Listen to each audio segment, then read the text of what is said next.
Mr. Ryan is on his way from the floor, and by the time we get up and going, I think he'll be back, and his staff advises me. There he is. So, Mr. Greenstein, you still have the floor. You're free to wrap up or expatiate as you please.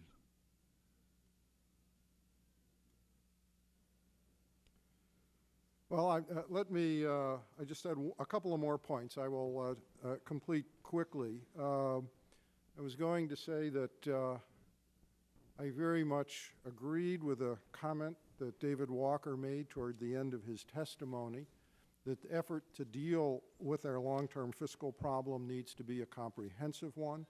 It will need to deal with Social Security and Medicare. It will need to deal with the revenues. It will particularly need to deal, as I think he also mentioned, with the healthcare system.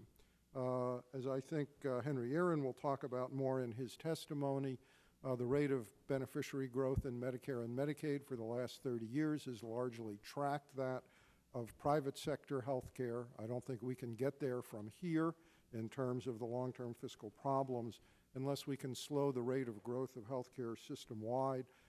Revenues also need to be on the table. Pete noted that the increase, say, 50 years from now or whatever, in Social Security and Medicare and Medicaid is significantly larger than the cost of the tax cuts. This is true. It is also the case that if you look at the fiscal gap for the next 50 years, we estimate it's about 3.2% of GDP, the cumulative gap over 50 years, and the tax cuts cost 1.5% to 2% of GDP, or about half of the gap. The issue there is simply the following. The growing costs of Social Security and Medicare grow gradually over time and get bigger and bigger. The question of whether we pay for those tax cuts that we extend after 2010 is a fiscal impact that is felt fully and immediately starting in 2011, and therefore what we do, for good or for ill, has big compound effects over time on interest payments on the debt. And as we all know, when you look at the long-term figures and the explosion over time, what really triggers that explosion is when we get to the point that the interest payments on the debt start compounding and exploding, and we get a debt explosion, the interest payments soar, and that takes everything out of whack. The last point I would like to make is simply a brief discussion of the Base Closing Commission, which is sometimes mentioned as an example of what we need to do here. It seems to me they're fundamentally different. In the case of BRAC, the President and the bipartisan congressional leadership agreed that the nation had too many bases and some needed to be closed. They needed a commission to implement that agreement in order to provide a way to surmount parochial geographic concerns from both sides of the aisle that might otherwise prevent a bipartisan agreement among the President and the congressional leaders of both parties that in the aftermath of the Cold War there were more military bases than were needed for the nation's defense. The BRAC process enabled a commission of experts to help decide which and exactly how many bases to close. It was about preventing purely geographic interests of individual members from undercutting a bipartisan leadership consensus over the need to reduce the number of military bases. In major deficit reduction, we have to address fundamental questions about the trade-offs between taxes, defense, education, healthcare, system-wide healthcare reform, issues on the role of government, and so forth. Decisions of, for example, whether it's worth raising taxes, and if so, which taxes, to provide for various levels of expenditure on healthcare or education are of a fundamentally different nature than which geographic bases to close. So it takes me back to the point I mentioned before you broke for votes on the Hill. I don't think anything can substitute for starting with the next president exerting leadership, reaching out to the bipartisan leadership of Congress, trying to get an agreement to negotiate a bipartisan agreement that covers the big programs and taxes and system-wide health care reform. And if that can be done, I would let the president and the bipartisan leaders decide whether or not a commission is the best way to implement that agreement. Mr. Greenstein, we now turn to Henry Aaron, economist with Brookings Institution and a recognized expert in the area of these entitlement programs, Social Security and Medicare. Mr. Aaron, thank you for coming. The floor is yours, and you can offer your statement to be included in the record and summarize it as you see fit. Thank you very much, Mr. Chairman, Mr. Ryan, members of the committee. I do appreciate the offer to have my statement included. With respect to the composition and functioning of the proposed commission, I agree with many of the comments that Mr. Greenstein just made. I'm going to confine myself only to one comment in that area, and that is with respect to the comments that Representative Cooper made in his opening statement. I think that statement carried a correct and admirable inclusiveness in the range of issues that he called upon such a committee or commission to address. My testimony, however, was based on the draft bill, not on Mr. Cooper's introductory comments. And the draft bill is not similarly inclusive, but does focus only on some of the issues that he raised in his comments. I hope that later versions of this bill incorporate the range and comprehensiveness of the comments that he made initially. I'd like to focus my remarks, however, on some numbers. I think the beginning of dealing effectively with what every member of this panel agrees is a significant long-term fiscal problem, is understanding the nature and source of that problem. I believe that it is incorrect to characterize it as emerging largely from entitlements for a number of reasons, and I have two slides that I would like to use in order to illustrate the point. The first slide, which you now see up on the screen, is simply a graphical representation of what we economists call the primary budget deficit as projected by the Congressional Budget Office in its recently released long-term projections, where they actually released two projections, one based on what they called their adjusted baseline, and the second based on an alternative scenario that I believe probably all of us on this panel would agree is a more realistic indication of the magnitude of the long-term budget challenges. The baseline includes a number of assumptions which the CBO is required to adhere to in its baseline because it is following statutory policy, even where the indications are very strong that statute will not be followed because of a track record of Congress in making adjustments. What this chart shows is that over the period between now and 2050, very much as Mr. Peterson, Mr. Walker, Mr. Greenstein, and I, and I'm sure Ms. Fraser would agree, the total of projected government spending grows considerably faster than the total of projected government revenues.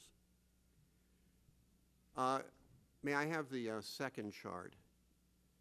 What I have done in this chart is subtract from projected total spending and projected total revenues expenditures specifically on Medicare and Medicaid as projected by the Congressional Budget Office, all earmarked revenues dedicated to those programs, and a share of general revenues currently allocated to those programs measured as a share of GDP. The projection assumes that the same percentage would continue to be allocated to these programs. That's clearly not enough to cover the projected growth in spending. So the black bars that you see show the projected deficit according to Congressional Budget Office's long-term projections, essentially excluding the impact of Medicare and Medicaid. The story that emerges from this chart, I think, is simple and straightforward. The projected budget shortfalls derive exclusively from projected increases in Medicare and Medicaid spending. Apart from the growth of those two programs, there is no projected long-term deficit. And I want to stress that those black bars include every penny of spending under Social Security called for under current law with no reductions at all. Or to put it more directly, if we were able to deal with the projected growth in healthcare spending, current total government revenues are sufficient to cover projected growth in all discretionary spending and all entitlement spending other than those spending on Medicare and Medicaid. I draw three conclusions from these numbers. We do face projected long-term fiscal challenges. The source of those challenges is exclusively the projected growth of government health care spending. And third, I believe all health care experts agree that as a practical matter, it is quite impossible to deal with just Medicare and Medicaid apart from general reform of health care financing. The bottom line, therefore, is that the nation faces a long-term health care financing problem. That constitutes the fiscal challenge, or creates the fiscal challenge that we face as a nation. And what it means, I think, is that if we wish to deal with the long-term fiscal challenge, the place to start is a reconstruction of our health care financing system. I have said this on a number of occasions, and people have then responded, okay, well, how would you fix the system, the health care system? It's a fair question, but it's not one that I believe is central to this particular issue. And the reason it's not central is I believe strongly that there are liberal or conservative reforms of the overall U.S. healthcare system that are capable of bringing into balance the revenues that we dedicate to those programs and the amounts we spend on them. That is the crucial debate that needs to take place across the political spectrum on how we wish to reform healthcare spending. We should address that issue, and if we do so, the fiscal challenge that has been, I believe, not correctly characterized as an entitlement problem, which casts it as a public problem exclusively, the fiscal problem would be resolved.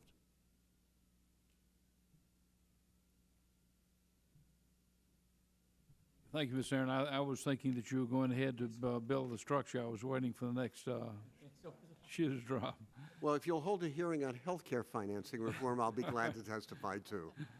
Now to be the cleanup hitter, Ms. Alison Acosta Fraser from the Heritage Foundation. Thank you very much, Mr. Chairman, Mr. Ryan, and members of the committee. I appreciate being asked to speak to you today and to be your closer.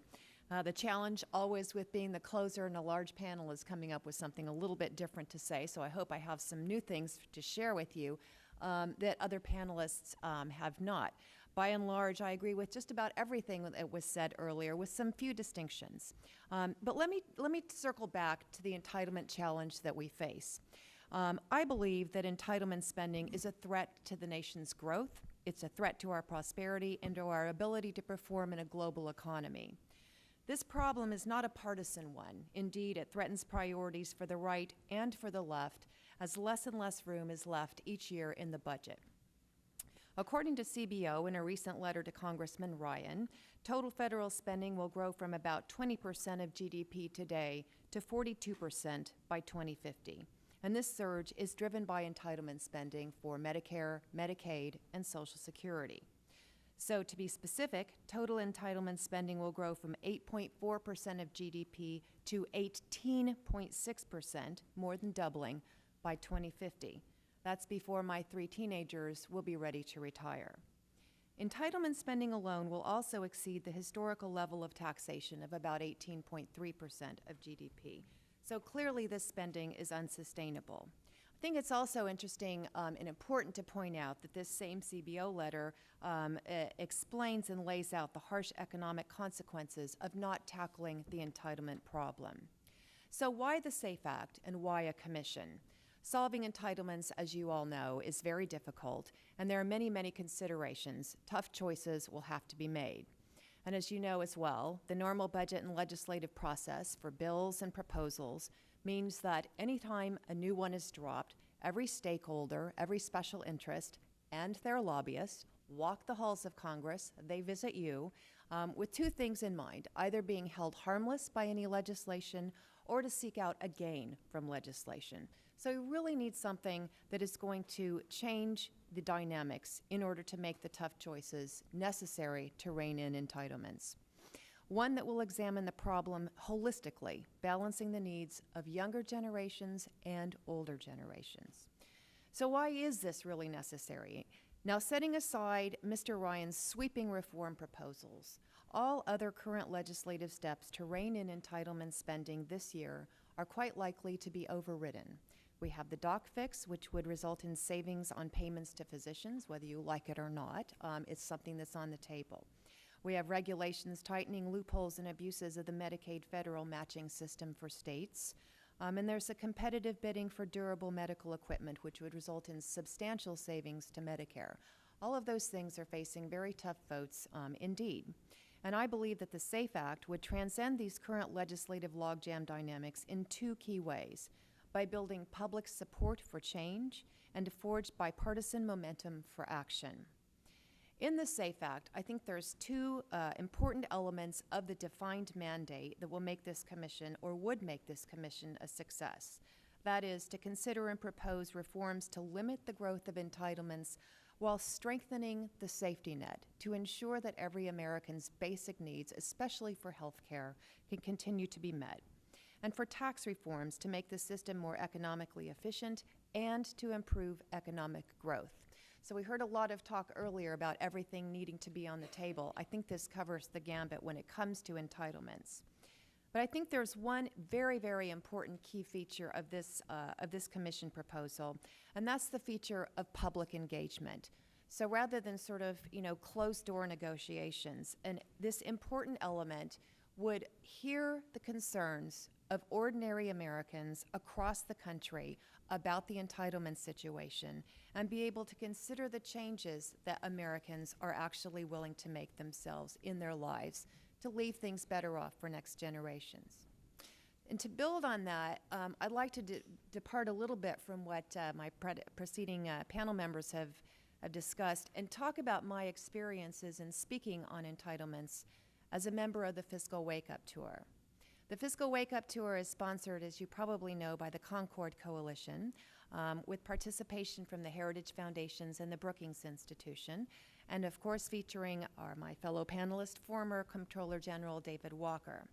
We spent over 2 years traveling the nation, talking with ordinary Americans from all walks of life about entitlements and the problems that could arise from them if we don't tackle them.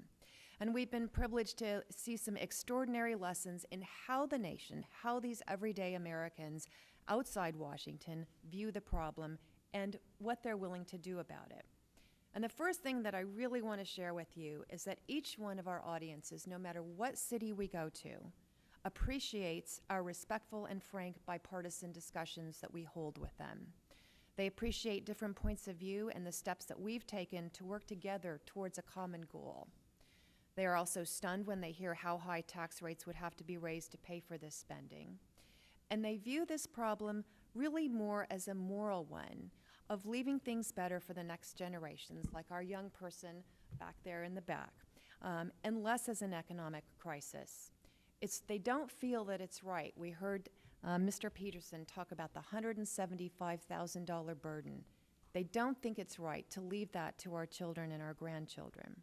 So that when they're presented with the facts and options for reform, these Americans are open to actions and change that we would normally think of as being off limits.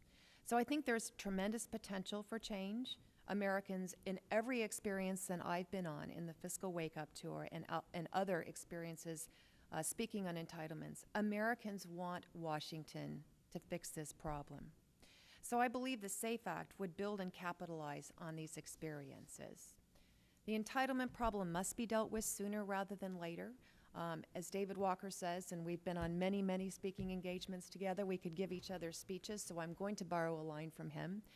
Every year we wait will cost trillions of dollars, and the younger generations have to pay those trillions of dollars. So I believe that the SAFE Act would change the legislative dynamics in a bipartisan way to create public support, which is essential for changes in entitlements, programs of this nature, and also create the legislative momentum necessary for action. Thank you.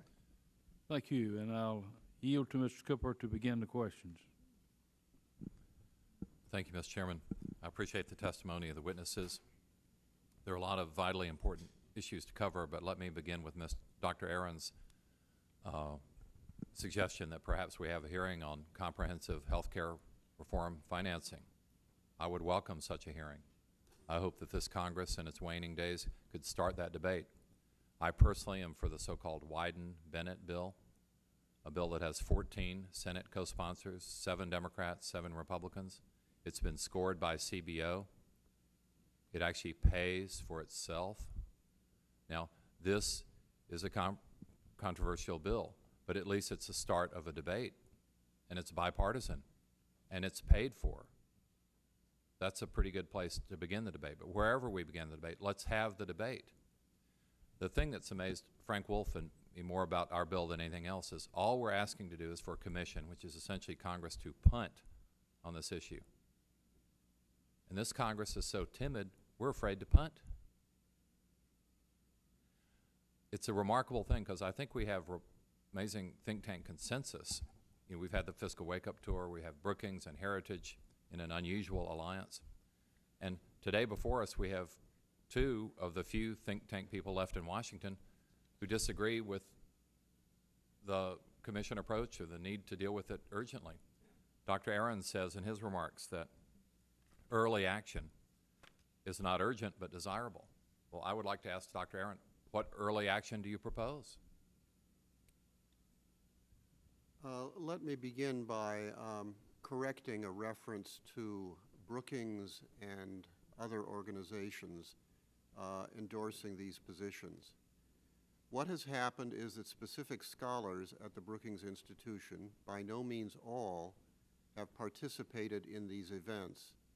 But as an institution, Brookings has not endorsed the positions of the Fiscal Wake Up Tour or any other specific provisions. Very respected and senior scholars have done so, but not everyone at the Brookings Institution necessarily agrees with that. In fact, you'll note at the bottom of my statement, as should occur at the bottom of every statement by anybody at Brookings, these views do not necessarily reflect those of the trustees, officers, or other scholars at the Brookings Institution. Now, with respect to specific actions, let me suggest one, which comes from a calculation that was done through the Urban Brookings tax policy model, and that is if we did not extend the tax cuts for the top 1% of the income distribution, over the next 75 years, the revenue from that one tax change would exceed the entire projected long-term deficit in Social Security over the same period. That's a specific measure that would deal with one of the entitlement issues, often lumped together with health care, misleadingly in my opinion, because Social Security admittedly does face a projected long-term deficit, but one of relatively modest size and one that is easily closed. This is one particular way that we could, in a responsible, fiscally responsible way, deal with that particular problem. The problems posed by Medicare, Medicaid, and private health care spending are exceedingly difficult, vastly more complicated, and have orders of magnitude larger financial stakes. Dr. Aaron, so your early action that you're recommending is that we go ahead in this Congress and repeal the Bush tax cuts? I said the Bush tax cut, if you simply allow the Bush tax, no, actually what one would do is allow current law to remain in effect for the top 1% of the income distribution. But you referred to early action in your testimony. Yes. We're not going to wait till 2010 to allow the tax cuts to expire. We should go ahead and... I would be content if it was done in 2010. But that doesn't sound like early action. It does to me. Given the fact that there are current moves to to make permanent those tax cuts, I think a clear statement by members of Congress that the tax changes for the top 1% of the population were going to be allowed to expire as called for under current law would be an important first step. Well, it's my understanding that the opportunity cost of delay is several $1 trillion a year. Even USA Today had a headline a couple of weeks ago saying that the one-year increase in the fiscal gap is $2.5 trillion. The consequences of that are terrifying for our young people. So even a delay, if you're willing to accept 2010, I'm not. This is 2008.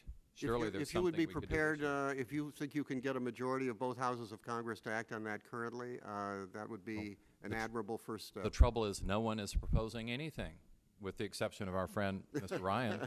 You know, that's why we need a commission, is to get folks, and whether it's all members or no members or some members, but get people on a bipartisan basis thinking about these issues. With all due respect to my friend, Mr. Greenstein, you raise a number of small procedural points that are really not worthy of you or your outstanding organization. I've never heard such deference to the current president, especially from you, that we have to rely on the president to start the process. Well, when we have a bad president, that means that for 4 or 8 years, Congress can't act. We are a co-equal branch. We should come up with proposals and initiatives of our own. And yet I'm not hearing that from your testimony. These are such urgent problems. We need to do something now. You know, and I know that, Mr. Cooper, that nothing is going to happen between now and November. I'm not deferring. How do we know that? If you were to get fully behind it, could something happen? There's enough time to vote. No, nothing is going. In fact, in the Senate at this point, you almost can't move anything on the Senate floor that doesn't have unanimous consent between now and the election. Mr. Cooper, let me say, I am not at all disagreeing with the analysis that you've set forth of the problem or the need to get going. I think, I'm hoping that you're not conflating my view that moving ahead now into a commission, in my view, strategically, is not the best way to go. I'm trying to be realistic. I don't think anything will happen between now and November. I think the first goal is to try to persuade the next president, whoever it may be, to make this a priority. I don't want to saddle that next president with a commission. I want to increase the chance that the next president will want to do something. If the president thinks a commission is the way to go, great. If the president wants to do something without a commission, great. We're But an to equal me, branch of that's the- government. You're But the ceding but- incredible authority to the executive here. In the real world, every big deficit reduction package that we've had in recent decades whether it be the 83 Social Security package, the 90 package, the 93 package. We're sworn. Everything started with the president. Now, let me be clear. I have, and if you want to, I'll go through them. I have a whole list of things I would do sooner the better in Medicare, in health care, in taxes, in Social Security, in inflation indexing. But I'm not sure any of them can pass up here if we don't have a larger process that includes the president. I'm just trying to be realistic about how we get there from here. But Mr. Greenstein, let's not give up in June. They sure can't pass if we don't try. We are sworn to uphold the Constitution and the laws of the land. The Constitution gives us equal priority with the president. Let's give it a shot. Let's let the Constitution work. Let's uphold our job description. Let's not give up in advance. The candidates are busy. We can have hearings, such as Dr. Aaron was suggesting on comprehensive health care reform. Where are those hearings? They are simply not happening. Most members of Congress really can't tell you the difference between Medicare and Medicaid when you get down to it. You know, it's like many are confused about Sunni and Shia. We should do our homework. We should solve these problems. We should earn our pay. And that is simply not happening today. So at least a commission could help. But you're even against a commission. I'm all for more public hearings. I'm interested in seeing the movie when it comes out. I'm for things that increase the chance of action in the next Congress, but I'm not persuaded that a commission is one of those things. That's So for you and Dr. Aaron, there's no commission, no matter how drafted, that you think would be positive and we should pass this year? I would not pass a commission this year. I would wait until after the election, and I would look for what is the approach. It might be a commission, it might not be. What is the approach that gets us the key? The key is a commitment on the part of the president and the bipartisan leadership of both parties to put everything on the table and try and negotiate agreements. If a commission were formed, would you serve on such a commission?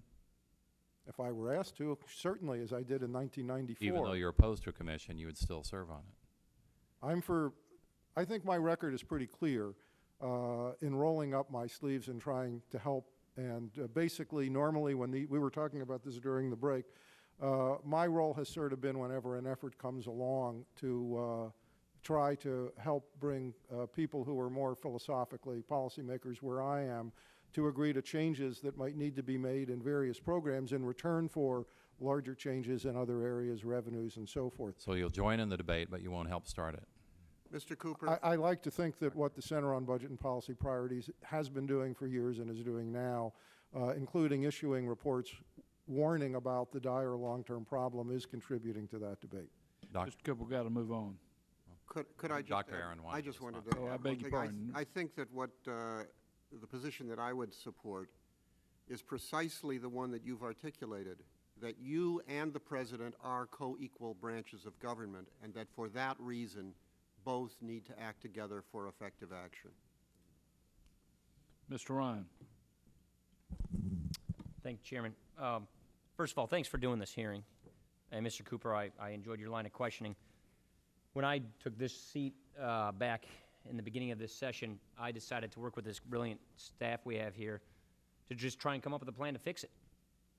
No one's really done that around here. And so I thought I'd just take this sort of novel approach of getting into the weeds and getting into the numbers and meeting with the actuaries and the trustees and all of the experts around town, listening to folks around the country, and to actually try and come up with an actual plan that scores out as fixing this problem. Now, every time you do that, and this took us 14 months to write this, you have to make a lot of decisions, and they're not necessarily popular decisions. And my purpose in going through that exercise was to simply try and get people around here to do that. I am not going to sit here and pretend that I got it all figured out and we've got the best ideas in our bill. I simply want to say that let's come together and have everybody else bring their ideas so that we can get on to the business of actually fixing it. I really want to commend Mr. Cooper and Mr. Wolf for attacking this problem and coming up with it. My own personal view is this is what we should do. This is what we're elected to do here in Congress. And this is why people send us here to fix problems, to change laws. And so I would just want to roll up my sleeves and go do it. I serve on the Ways and Means Committee, which has jurisdiction over most of these entitlement programs. And we serve here in the Budget Committee, which sets the architecture up. And so I, for one, would just like us to actually just do it.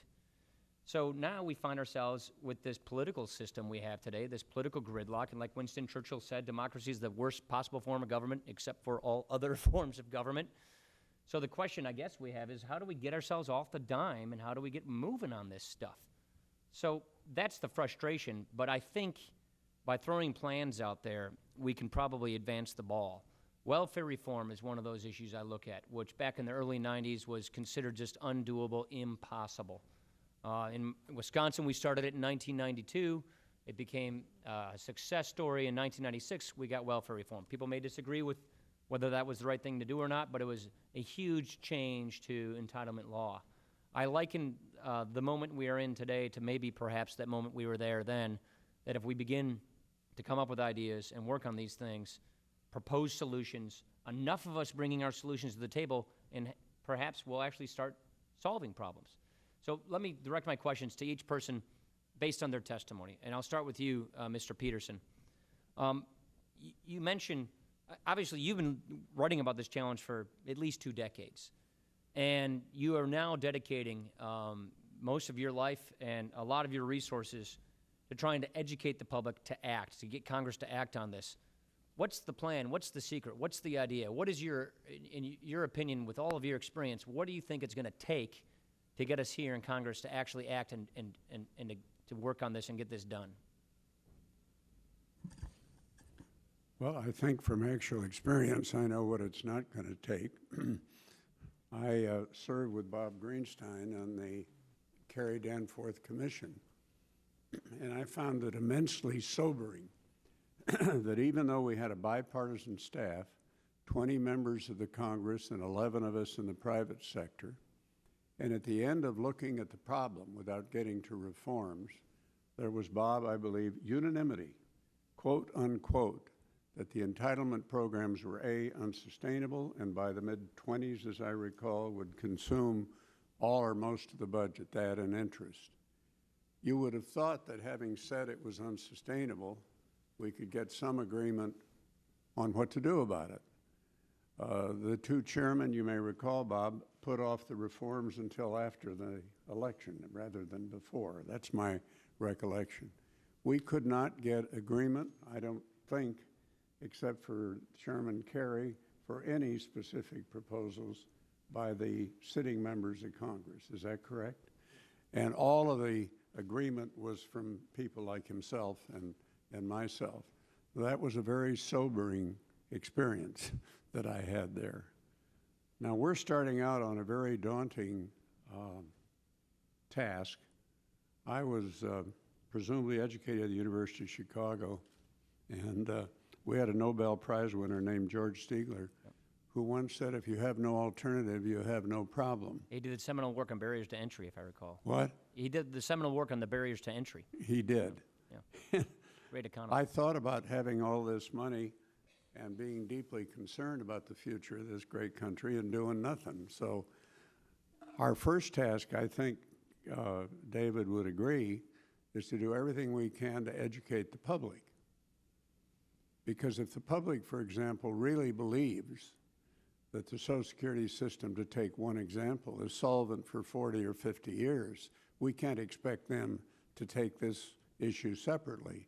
And of course, Medicare is a much more urgent program.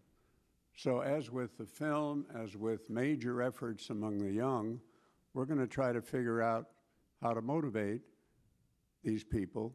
But first, well, they have to understand the problem. So we're going to spend a lot of time on educating. Once they're educated, we hope we can figure out ways of getting these people to do something about it, to get organized.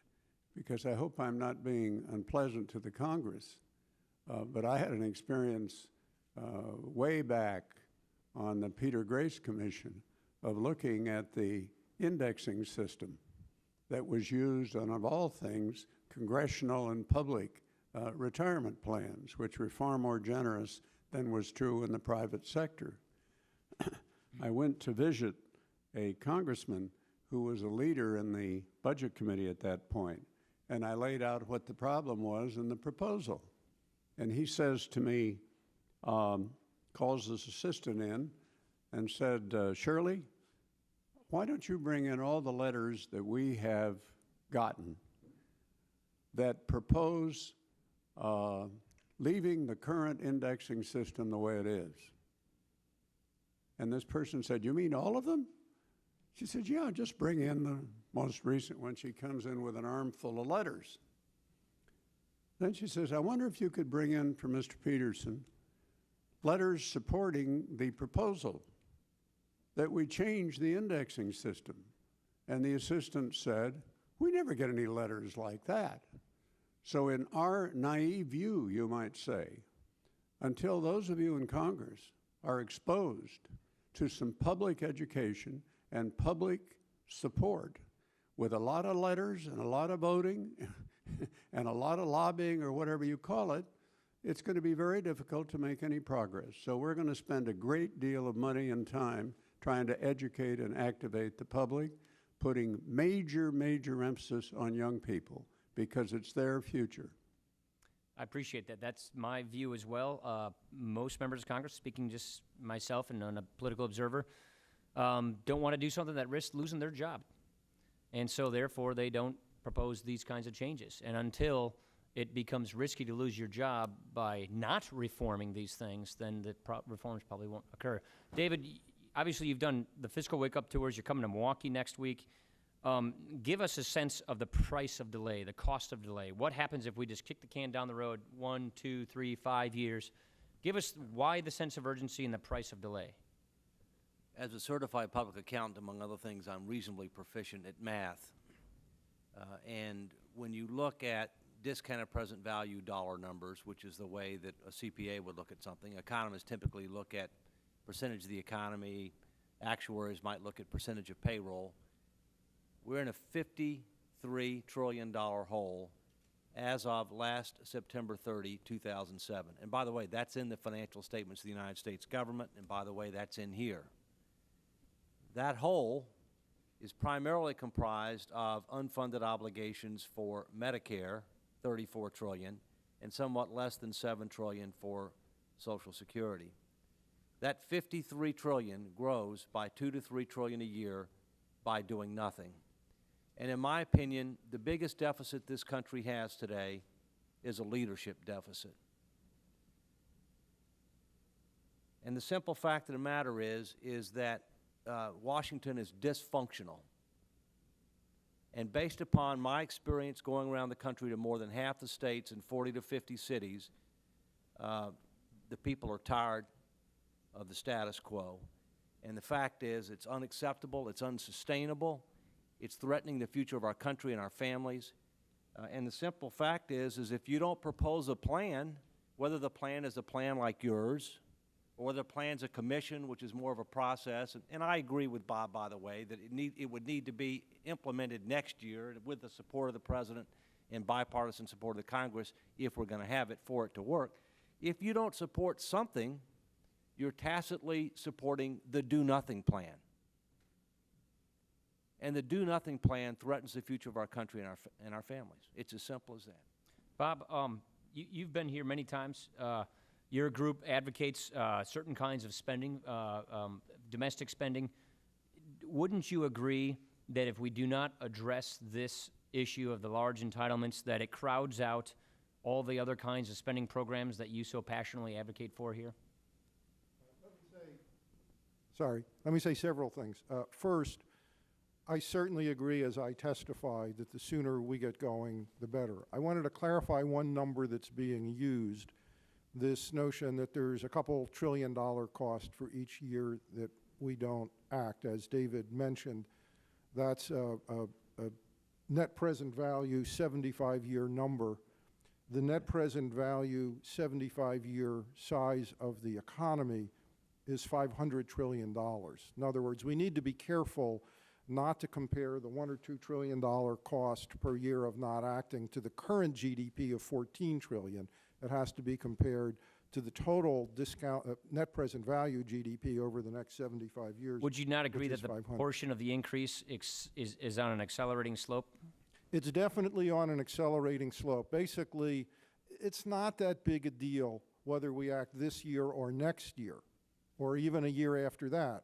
But if you start saying, what if we wait 10 or 15 or 20 years, that is a huge deal. But let me get to Let me just get you there. Are you saying that because the boomers haven't really begun to yet retire and we have this massive retirement generation, or is No. it just the accumulation speed of health spending? No, it's because if you look at the projections that we've all talked about what happens by 2050, 2075, whatever, what happens is you get to a point somewhere in the 2020s where you start into the debt explosion. Yeah. I think the point is not this 1 or 2 trillion. It's simply the longer you wait, the larger the program changes or tax increases have to be to address it, and that may make it even harder to deal with politically. But let me get to your main question. Okay, and just fairly briefly, if you can, so I can get to everybody else. Yeah, Thank you. your main question. Let me be clear that at the Center on Budget, we favor increased investment in some domestic areas.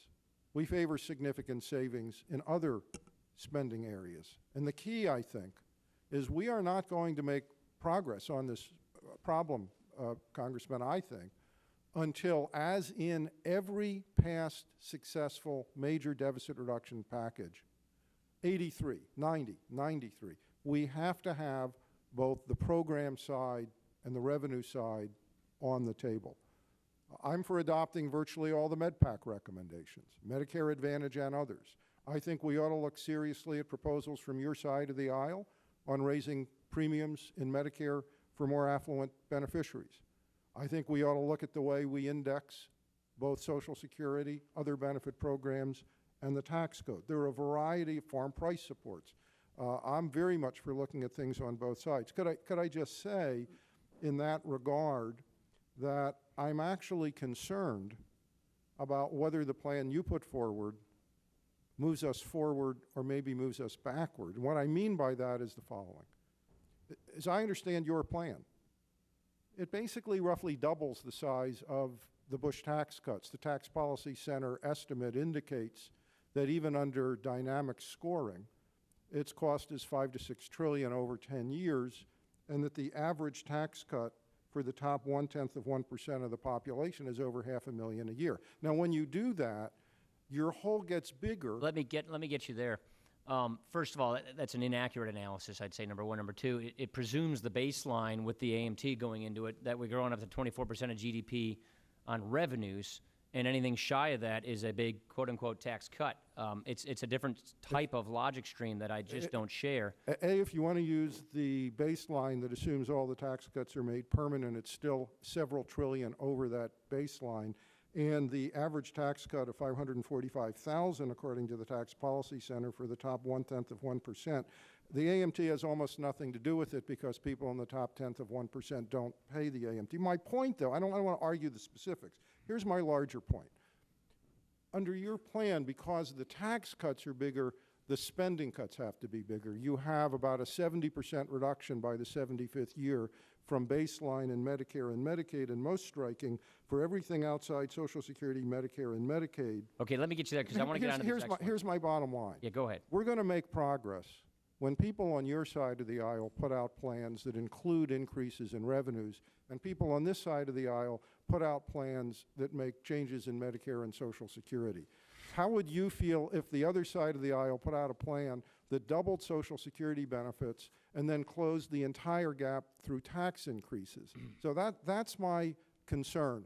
We have to move closer together and put everything, revenue, the Social Security, Medicare, and the healthcare system on the table. All right. Since you kind of get after my plan, I'm going to have to defend it for a minute because I want to get to these two, and we're taking up too much time as it is.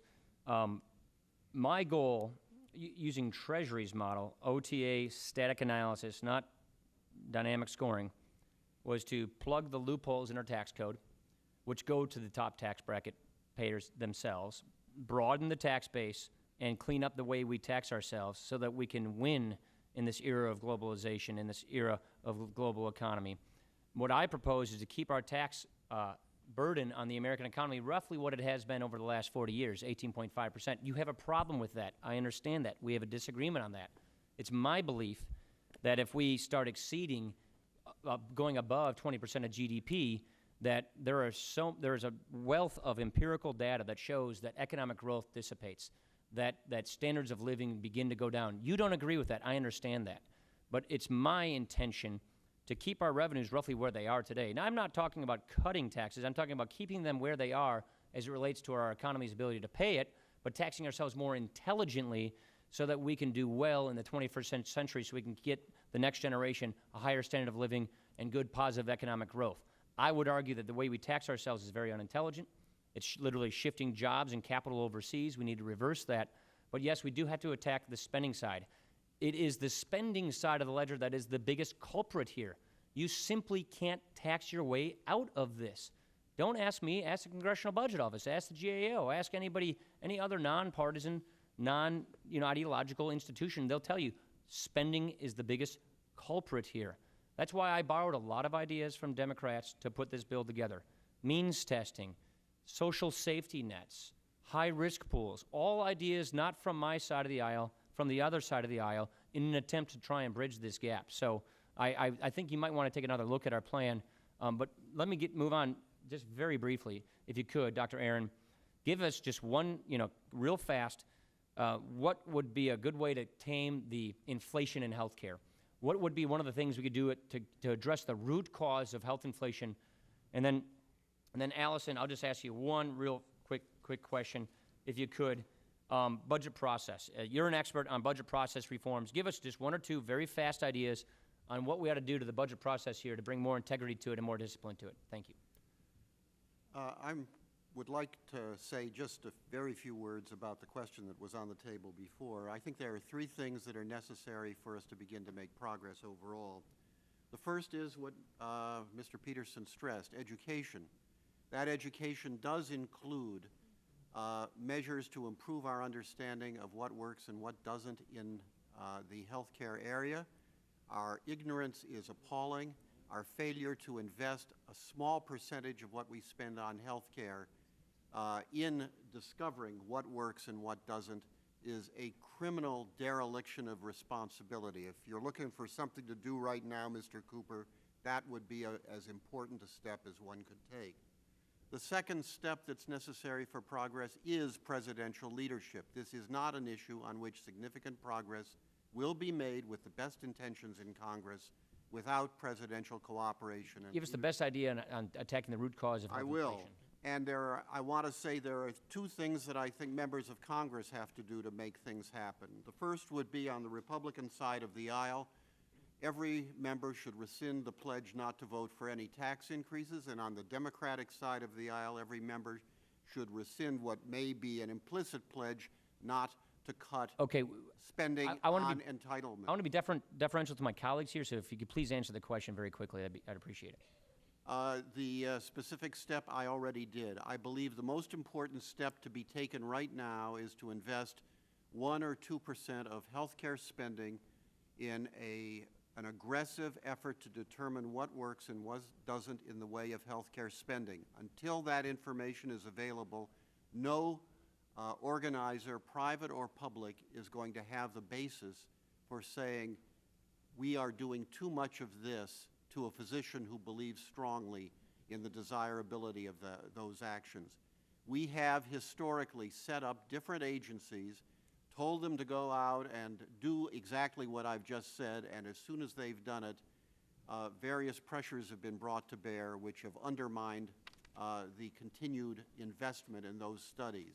We have to discover that it doesn't make sense to do commonly practiced forms of diagnosis or therapy. In specific cases, if we have that knowledge, insurance companies, businesses, and Medicare and Medicaid will be in a position to say, this is too much, it's the wrong thing to spend money on. Alison? Thank you very much. Just very quickly, I don't think that we can solve this problem in one fell swoop. I think it's going to require changes made over very many years, as you yourself know from tackling your plan, that there's a lot of complexity here. So the biggest change that I would like to discuss for the budget process is actually to put entitlements on a long-term budget. I know that this is really almost a travesty to many people, but consider this. Budgets right now are, in essence, on autopilot. And what I would propose to do, indeed what many of my colleagues have proposed to do, is to put them on a long-term budget that would set targets for entitlement spending and re-examine the spending trajectory along with the dedicated revenue trajectory on a regular basis and make changes to keep these programs operating within levels of fiscal sustainability over those years and build in hard triggers so that if action isn't taken, that there are automatic steps that will begin to take place that will rein in spending, if that's the issue, and it likely is, to maintain or to achieve sustainability for the entitlement programs. I've been working with about 12 other colleagues across the ideological aisle, and we have a paper that's published both by Brookings Institution and the Heritage Foundation called Taking Back Our Fiscal Future. We have 3 former CBO directors who are a part of that effort, and I very much appreciate the opportunity to discuss it. Thank you, Ms. Fraser. Thank you very much. Mr. Walker, is it your belief that the only effective solution to the economic and budgetary challenges that you have outlined will involve some reduction in either the amount of entitlements or the accessibility to entitlements? I believe it'll involve several elements. Number one, tough budget controls.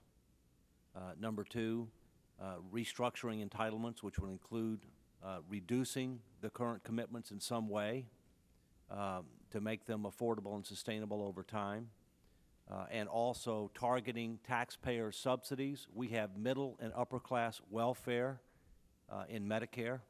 We have middle and upper class welfare in our tax system with regard to employer the exclusion of the value of employer-paid health care from income and payroll taxes. I also believe it's going to take spending reprioritization and constraint outside of entitlement programs. And I also believe it's going to take comprehensive tax reform in ways that will generate more than 18.3% of GDP. Is a permanent extension of the Bush tax cuts a part of your plan to address these challenges? No, we haven't got to that level of detail. Would that be harmful and counterproductive to attempting to address the budgetary and economic challenges that you've outlined? Well, first, I don't know. I believe there's broad-based agreement to extend portions of the Bush tax cuts, but frankly, we haven't gotten to the level of detail of that. We're focusing on a more fundamental issue. I'm just reflecting on a chart you brought from your prior job to this committee showing what the effect that those tax cuts have already had in adding to our national debt. And really extending all of them would be counterproductive to the objectives you've outlined, wouldn't it? If you look at the math, that is true. I think what we need to do, though, frankly, is to step back and relook at our entire tax system. I prepare my tax return every year by hand, not because I'm a masochist, but because I want to be able to tell every member of Congress and challenge them to do the same thing. And I'm a certified public accountant. It is an absolute outrage, our system. We need to broaden the base, keep rates as low as possible, maintain a progressive tax structure, and we've got to have a system, frankly, that not only is competitive, but it generates enough revenues to pay our current bills and deliver on the promises we intend to keep. We're short now, we're going to be a lot shorter later. And we can't do that, as you said in your earlier response, if we set an arbitrary target of 18 or 19% of GDP for revenues. I believe it's going to take more than 18.3 or 19% of GDP. I do, however, believe that you cannot solve the problem through taxes alone. I don't think there's support for it. I think it'd be a serious adverse effect on our economy. Yeah. Let me ask Mr. Greenstein a question. If I understand, you're not opposed to the idea of some commission. You just don't believe that a commission can be effective unless it has the wholehearted support of a new president and a new Congress. That's correct. I think the key is not whether you do or do not have a commission. The key is whether there is a commitment on the part of the president and the leaders of Congress to reach bipartisan compromise. If And- there is, then if they think a commission is the best way to achieve it, I would use a commission. If they think the best way is, as in 1990, to go to the Andrews Air Force Base or some other venue and negotiate directly without commissioners, I would do that. Whatever works the best to effectuate a commitment and agreement on the part of the President and the congressional leadership to act. You touched a little bit with Mr. Ryan on his roadmap for America's future. What would tax cuts look like under that plan? What would Medicare look like under that plan if it were adopted? Well, we seem to have a somewhat different analysis of Mr. Ryan's plan than Mr. Ryan does. I use the Treasury analysis. Ours is based on the Brookings Urban Institute Tax Policy Center analysis of the tax provisions of the plan and the information CBO has made available on the spending part of the plan. Based on that, our understanding is Tax Policy Center estimates that over the next 10 years, the cost of the tax cuts would be $6 to $7 trillion under regular analysis, $5 to $6 trillion if you use certain dynamic scoring assumptions. That the average tax cut for the top 0.1% of the population, those with average incomes of $4.2 million a year, would be $545,000 in 2012. That Medicare and Medicaid would be reduced by the 75th year about 70% from baseline. But the figure that strikes me the most is that the plan has an overall expenditure cap. And if you look at where it takes Social Security, Medicare, and Medicaid, what it means is for everything else other than interest payments on the debt, everything else other than interest payments is today 9.8% of GDP. Under Mr. Ryan's plan in 2082, it would be reduced from 9.8 to 3.1% of GDP. Now that's less than we spend just on defense today. He would have to fit within the 3.1%. Defense and everything in the entire federal budget other than Social Security, Medicare, or Medicaid. To me, this is an illustration that, as David Walker just said, you can't get there from here with revenue at 18.3% of GDP. I think his plan ultimately takes it lower. I note one other quick point. Yes, 18.3, 18.4, 18.5, somewhere in there is the average for the last 30 years or so. So if you go back over the last 30 years and you say in how many years was that average level sufficient to avoid a deficit, the answer is that in 29 of the last 30 years, that level left you with a deficit. Well, if it left us with a deficit 29 of the past 30 years, imagine what it's going to leave us with in the decades to come. I am not for doing the whole thing on the tax side. That is not my position at all. What I am saying is we're going to need ultimately not only major reform of the healthcare system, put Social Security back in long-term balance, reforms in Medicare starting with the MedPAC recommendations, and ultimately significant increases in revenue. If you don't do all of those, I don't see how you get there from here. Thank you very much. Mr. Campbell, if you'll just yield for 10 seconds. I don't want to go do the tit for tat. Mr. Dockett, I just want to kind of give you an answer. I could respond to all of those things, but we need to have this debate. We need to have this conversation. I'm glad you're bringing these debates to the table, so I'm glad with this. One of the ideas I took was from this Heritage and Brookings paper was to have budget discipline, caps on spending. I think you're going to have to do that going forward. You're right, because expenditures have exceeded revenues. We've got to have a better system here to prevent that from happening in the future.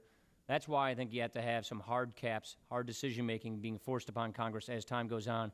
And that's why the cornerstone of this plan are the budget reforms proposed by the left and the right coalition that Brookings and Heritage put together. Thank you, Mr. Campbell. Thank you, Mr. Ryan, and I share that viewpoint. Mr. Walker, there's one other certified public accountant, that would be me in the room, so I share your view of these things in terms of number crunching.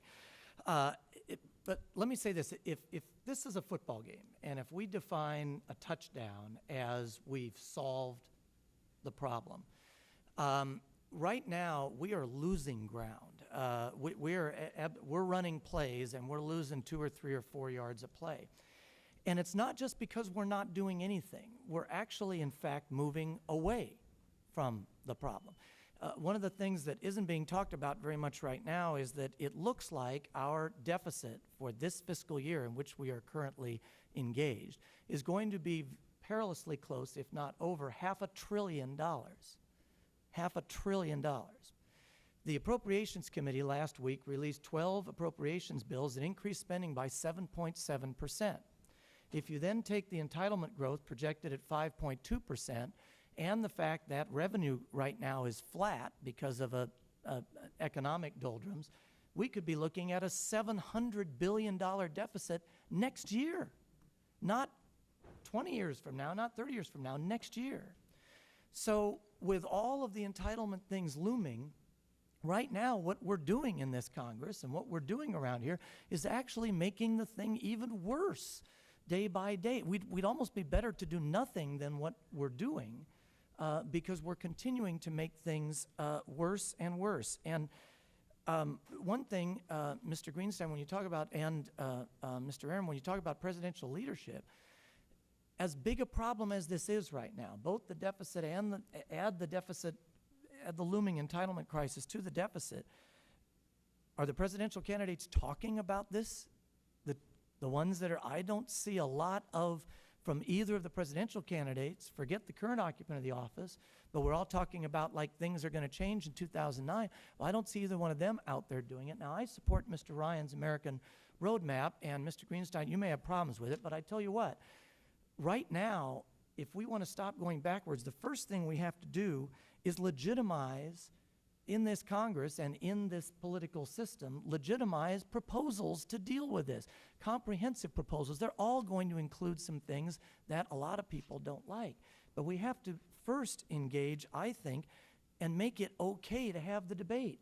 I would love to be sitting here debating these things with the other side, at least with that, with an agreement that we got to do something about it and that we have to move the thing forward. So I guess, and most of this has been a lecture from me, I guess, but I'd like to hear from Mr. Peterson, Mr. Walker, just about, I guess more, you've talked about getting the public to move, but I mean, I really think we're in a hole here right now, and we almost have to get out of the hole first. We have to legitimize the debate.